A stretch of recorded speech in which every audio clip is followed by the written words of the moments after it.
Hi friends, welcome to பப்பூஸ் kitchen. இன்றைக்கி தேங்காய் பால் சாதம் எப்படி செய்யலான்னு பார்க்கலாம் வாங்க.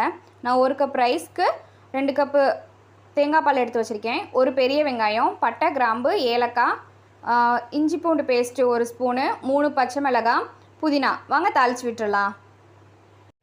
ஸ்டவ் ஆன் பண்ணி குக்கரை வச்சுக்கோங்க. குக்கர் ஹீட் ஆகட்டும். இப்போது ஆயில் விட்டுக்கலாம்.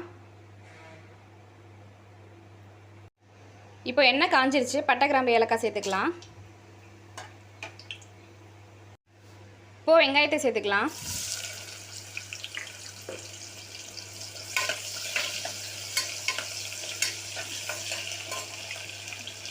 இதோட பச்சை மிளகாய் சேர்த்துக்கலாம். நல்லா வதக்கலாம்.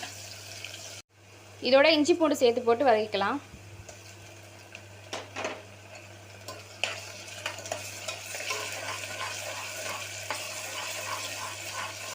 இஞ்சி பூண்டு வதங்கிருச்சு.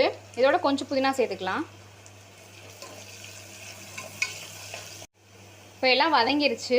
இதோட தேங்காய் பால் சேர்த்துக்கலாம் வாங்க.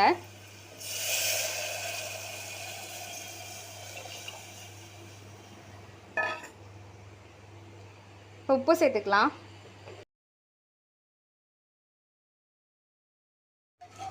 இப்போ தேங்காய் பால் கொதிச்சு வரட்டும்.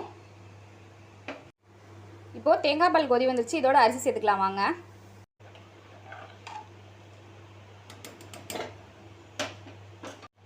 இப்போது அரிசி போட்டதுக்கப்புறம் ஒரு கொதி வந்துருச்சு. கடைசி இப்போ புதினா தலையை சேர்த்துக்கலாம்.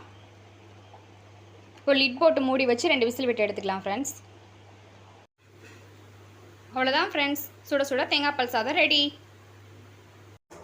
தேங்க்யூ ஃபார் வாட்சிங். லைக் பண்ணி, ஷேர் பண்ணி, சப்ஸ்கிரைப் பண்ணுங்கள்.